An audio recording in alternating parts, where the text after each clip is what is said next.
Kalau ini sih konsepnya kalian paham ya. Meningkatkan resiliensi khas tasawuf.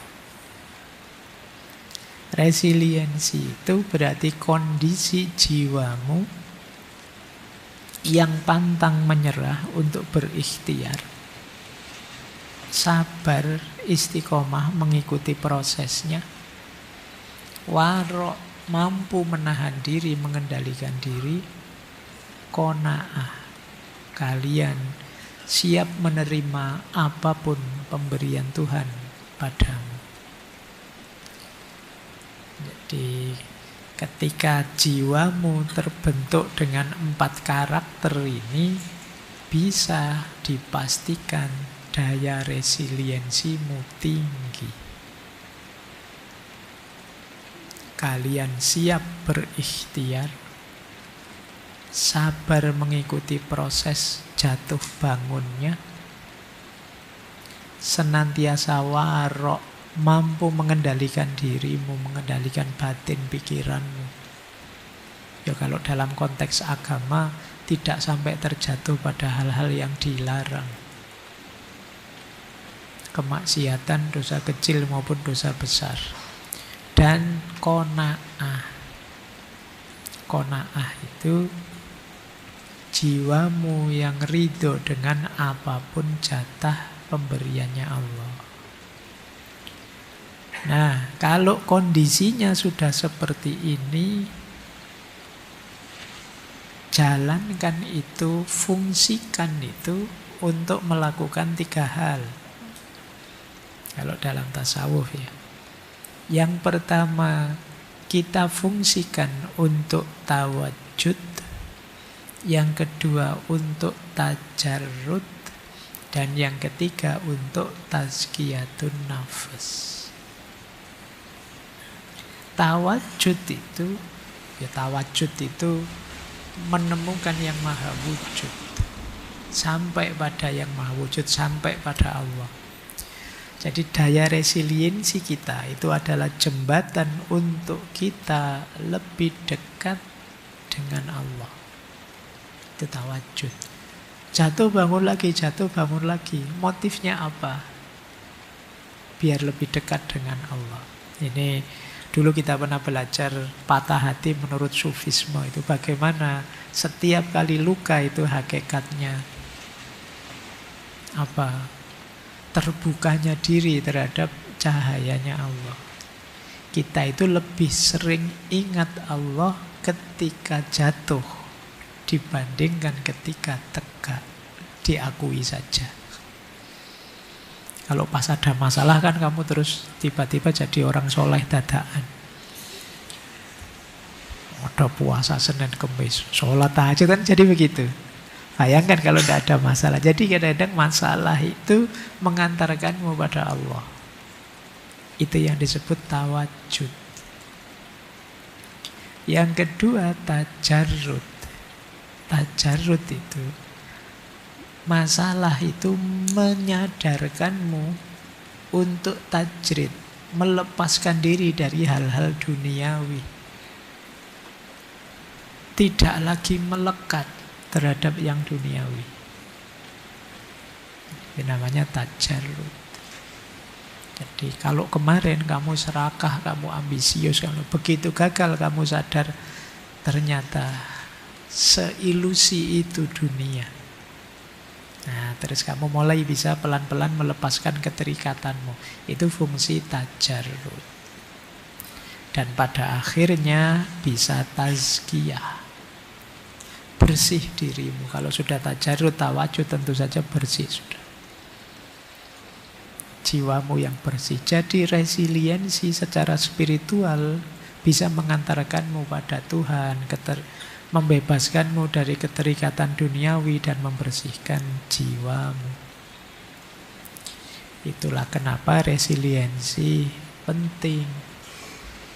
Kalau di surat Al-Hadir ditegaskan likaila taksau alama fatakum wala tafrohu bima atakum, supaya engkau tidak bersedih hati terhadap apa yang luput dari kamu dan tidak terlalu gembira terhadap apa yang diberikan padamu.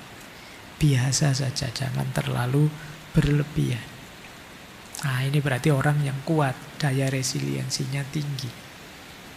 Wallahu la yuhibbu kulla mukhtalin fakhur. Dan Allah tidak mencintai setiap orang yang sombong lagi membanggakan dirinya. Ada satu peribahasa menarik dalam bahasa Arab ya. La tahzan ala ma fataka fa inna ma fataka lam yakun liyusibaka. Jangan bersedih atas apa yang luput darimu, karena apa yang luput darimu memang bukan ditakdirkan untukmu. Ini boleh dibikin spanduk bagi yang patah hati. Nah, ya. Iyalah. Dalam hidup ini kita pasti mengalami kehilangan, tapi jangan sesedih itu. Karena apapun yang hadir dan pergi dalam hidup kita sudah dijatah oleh Allah.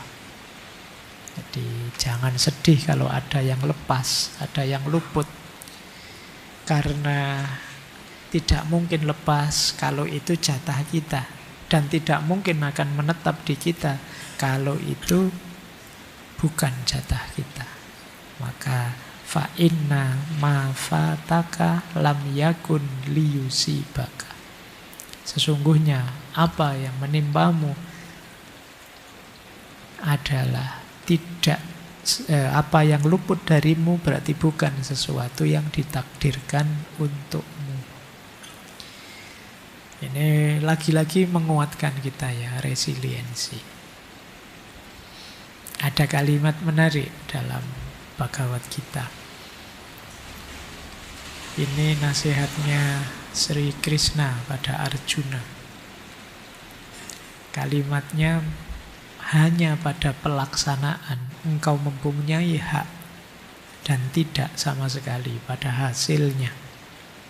Janganlah hasil dari pekerjaan itu menjadi alasanmu. Dan jangan juga engkau membiarkan dirimu tidak melaksanakan pekerjaanmu. Ini kan Arjuna sedang ragu-ragu ini. Masa saya serang? Masa saya jatuhkan? Masa saya bunuh? Ini saudara-saudara saya semua di depan saya. Tapi kan terus Krishna mengingatkan, sudahlah. Kalau itu memang tugasmu, jalankan saja. Tidak usah terlalu panjang, terlalu overthinking, mikir hasilnya apa, efeknya apa. Jadi karena apa? Karena menjalankan kewajiban itu hak kita, tapi hasilnya bukan hak kita. Yo, hasilnya haknya Tuhan. Jadi, jangan hanya karena memprediksi hasil terus kita tidak melakukan pekerjaan kita. Jangan juga engkau biarkan dirimu tidak melaksanakan pekerjaan. Ini dalil yang terakhir ini untuk kita semoga jangan males. Kalau bukan kita yang menjalankan kewajiban kita, terus siapa? Kalian mahasiswa, kalau bukan kalian yang belajar, terus siapa? Kalian yang DPR, kalau bukan kalian yang mewakili rakyat, terus siapa? Kalau bukan kalian yang mengelola, misalnya para pejabat Indonesia, lah terus siapa? Lah kewajibanmu memang itu. Seperti saya bilang tadi, segala kekacauan ketika orang mulai lari dari kewajibannya, apalagi terus jatuh egoistik tadi. Lanjut, waktunya sudah mepet. Ini nanti bahan kalian diskusi ya. Itu tadi kan sampai terakhir tadi masih resiliensi individu. Sejauh mana sih kita sebagai bangsa ini tangguh? Jadi resiliensi kebangsaan. Kemampuan satu bangsa untuk bertahan, beradaptasi bangkit kembali ketika menghadapi krisis, bencana, konflik, penjajahan, pandemi, tekanan global.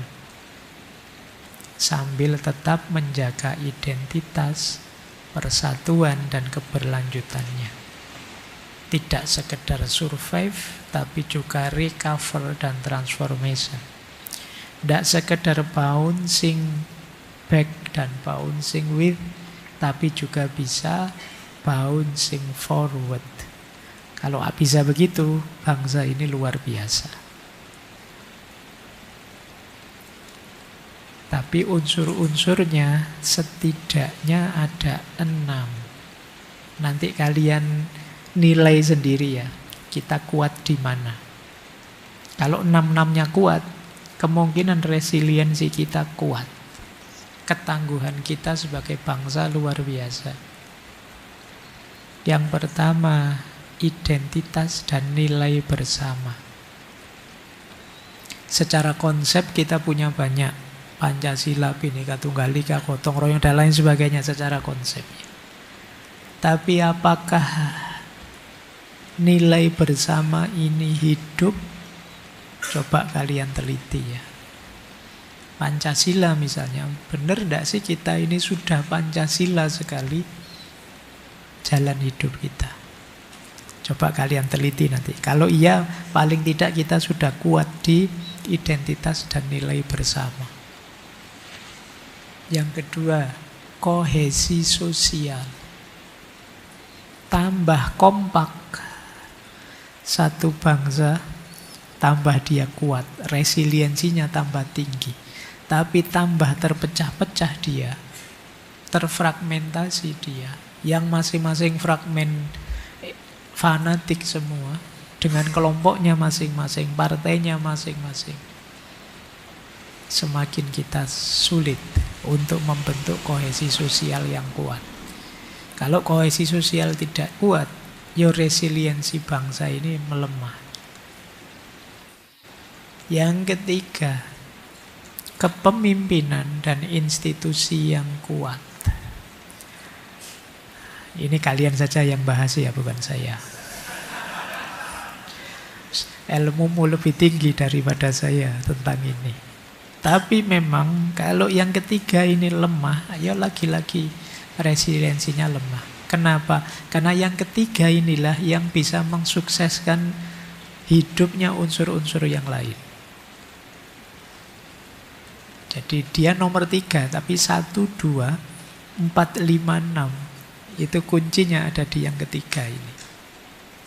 Kalau yang ketiganya ngaco, ya yang lain akan kacau. Yang keempat, ketahanan ekonomi dan kemandirian. Ini tidak perlu saya jelaskan. Tentu saja kemandirian ekonomi akan jadi kunci kekuatan bangsa. Yang kelima, ketahanan budaya dan spiritual. Tidak mudah terpengaruh, tidak mudah terombang-ambing. Sadar budaya dan hidup budaya itu termasuk spiritualitasnya.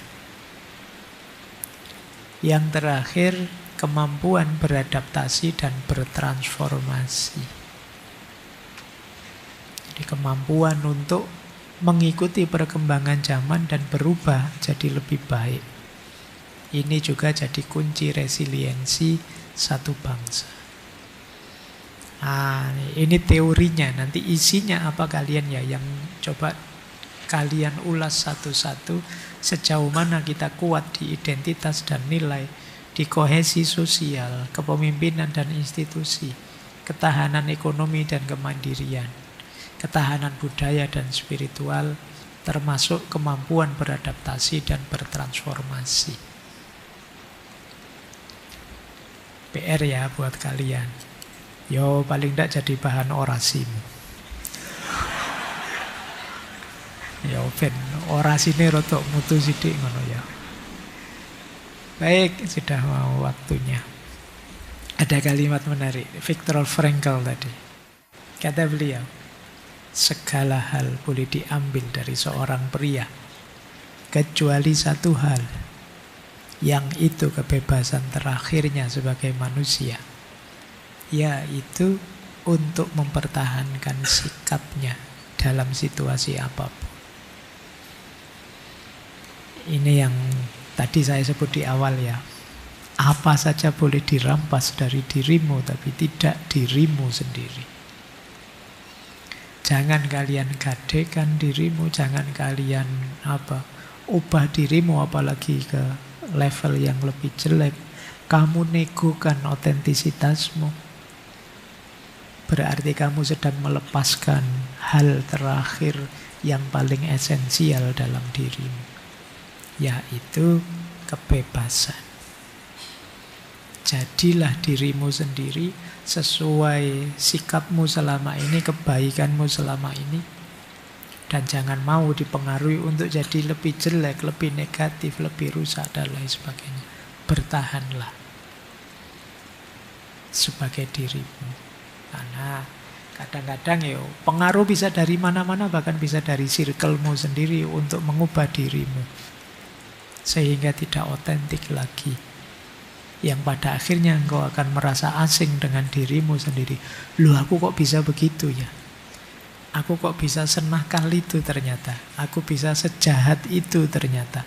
Aku bisa serusak itu ternyata. Jadi berarti kamu sedang melepaskan hal paling penting, yaitu menjadi dirimu sendiri. Ini dalam konteks apapun ya, dalam konteks apapun kalian perhatikan ini. Terakhir, Mary Ann Ratma Servusius, penulis seniman. Keberanian tidak selalu menggelegar. Terkadang keberanian adalah suara lembut di penghujung hari yang berkata, aku akan mencoba lagi besok. Ini menggambarkan resiliensi yang tinggi ya. Hari ini gagal, tidak masalah, besok aku ulang lagi. Hari ini jatuh, tidak masalah, besok aku kembali lagi. Dan tidak perlu woro-woro, tidak perlu menggelegar, tidak perlu harus cerita kemana-mana, posting selfie kemana-mana. Ya karena kalau kamu tidak posting selfie kemana-mana, besok saya mau bangkit lagi, kalau tidak bangkit malu. Sudah terlanjur woro-woro, terus tidak sido. Akan aku taklukkan dunia besok, wis muni ngono terus tidak lulus lagi. Nah itu kan izin, jadi ya tidak harus menggelegar, tidak harus rame, tapi diam-diam tegaskan, aku akan kembali. Nah, dan itu mungkin lebih terasa dalam dirimu. Baik, saya kira itu ya. Teman-teman, semoga bisa ditangkap pesan utamanya untuk membuat kalian tangguh, membuat kalian tahan banting, dan siap melenting kembali meskipun ada kalanya harus jatuh. Disitulah nanti akan terbukti sejauh mana kalian sebenarnya adalah calon orang-orang hebat dalam hidup ini.